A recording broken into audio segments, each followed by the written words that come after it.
እንደምንዋላችሁ ተመልካቾቻችን ከአሚኮ የቀን ስፖርታዊ ዜናዎቻችን ቀጥለው ይቀርባሉ። ከዜናዎቹ ጋር ኪዳነ ማርያም ብርሃኔ አብሬያችሁ ቆይታ አድርጋለሁ። ተተኪ ስፖርተኞችን ለማፍራት ለታዳጊዎች ምቹ የስፖርት ማዘውተሪያ ሊዘጋጅ እንደሚገባ በደብረ ማርቆስ ከተማ የእግር ኳስ ፕሮጀክት አሰልጣኞች ጠይቀዋል። በደብረ ማርቆስ ከተማ ከ15 ዓመት በታች የክረምት እግር ኳስ ፕሮጀክት ውድድር እየተካሄደ ይገኛል። በቴሌም ተስፋዬ ተጨማሪውን እንደሚከተሉ ታቀርበዋለች።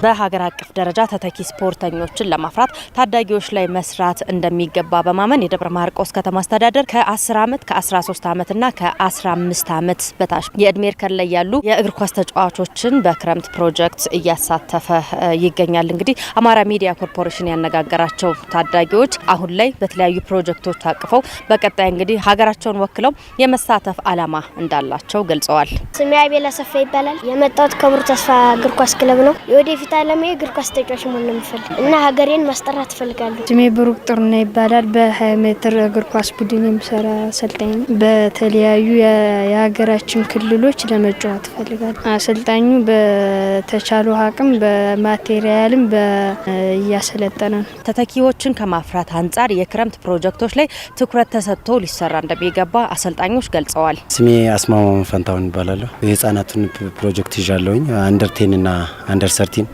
እንዲሁም ደግሞ አልባሌ ቦታዎች ላይ እንዳይውሉ ከማድረግ አንጻር ከፍተኛ ድርሻ አለው። ከዛ በተጨማሪም ደግሞ ያው ከታች ጀምሮ ከተሰራ ከህፃናት በተለይ አሁን አንደር 10 ጀምሮ ከተሰራ ልጆቹ ከፍተኛ ደረጃ ላይ መድረስ የሚችሉበት አግባብ አለ። ስሜ ሀብተ ማርያም መክሮ ይባላለሁ።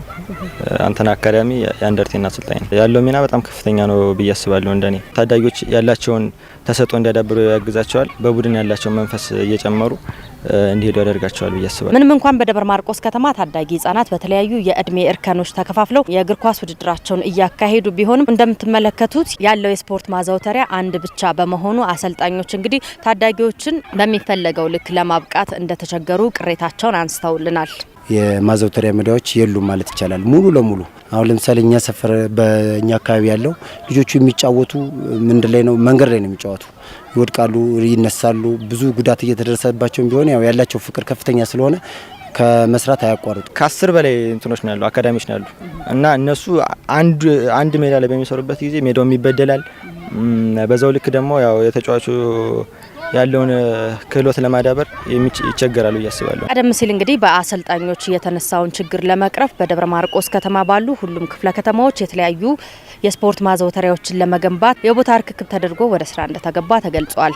አባይነሽ መራት እባላለሁ። ከደብረ ማርቆስ ባህል ቱሪዝም ስፖርት መምሪያ ቡድን መሪ ነኝ። ወደፊት ማዘውተሪያ ስፍራዎች ሳይት ፕላን የተሰጠናል። ከከተማ አስተዳደሩ ጋር በመነጋገር እነዛን ሳይት ፕላኖች ለክፍለ ከተሞች አስረክበናቸዋል። ጥበቃና እንክብካቤ እንዲደረግላቸው ደግሞ ለህዝቡ ማስተላለፍ ይጠበቅብናል። የሚመለከተው አካል በተለይ ደግሞ ማህበረሰቡ ይህንን እንደዚህ አይነት የስፖርት እንቅስቃሴዎችን ሊደግፍ እንደሚገባም እንግዲህ ጥሪ ቀርቧል። ሁሉም አጋር አካላት የራሴ ነው ብሎ በርብርብና የየድርሻውን መስራት ከተቻለ ስፖርት ያው የሚያድግ ይሆናል። ያለበለዚያ ግን መምሪያው ላይ ብቻ ተንጠልጥሎ ግን መስራት እንደማይቻል ይሄንን ማስተላለፍ ፈልጋለሁ። ከተማ አስተዳደሩም ማህበረሰቡም ሁሉም ባለድርሻ አካላት ከኛ ጎን ሆኖ አብሮ እንዲሰራ። በኢትዮጵያ ክለቦች ሻምፒዮና ግንቢ ከተማና ትግራይ ፖሊስ ዋልታ ግማሽ ፍጻሜውን ተቀላቀሉ። የ2018 የኢትዮጵያ ክለቦች ሻምፒዮና ወደ ግማሽ ፍጻሜ የገቡ ሁለት ቡድኖችን ዛሬ ለይቷል።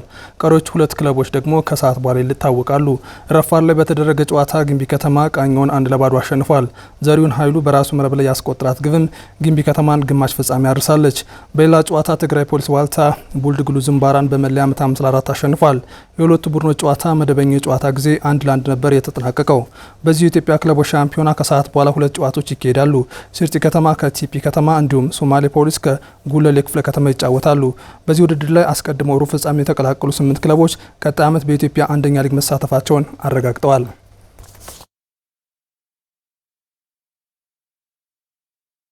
በኢትዮጵያ የሴቶችን እግር ኳስ ለማሳደግ አቅም ያላቸውን ሴቶች ወደ መሪነት ማምጣት አስፈላጊ መሆኑን ዶክተር ኃይለ ኢየሱስ ባዘው ተናገሩ።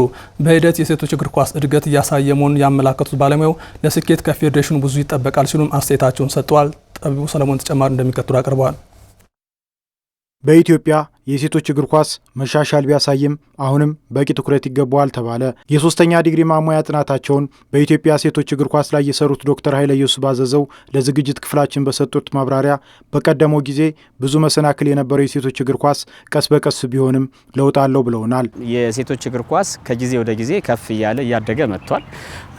አሁን በፊት በክፍለ ከተማ በመንግስት ክለቦች ብቻ የነበረው እግር ኳስ አሁን በየቦታው ፕሮጀክቶች ሁሉ በዝተው በግል የሚያሰለጥኑ የሴት እግር ኳስ አሰልጣኞች አሉን፣ የወንድ እግር ኳስ አሰልጣኞች አሉን። ሴቶችን ላይ የሚሰሩ ብዙ ነው። አሁን ከፍ ብሏል ቁጥሩ።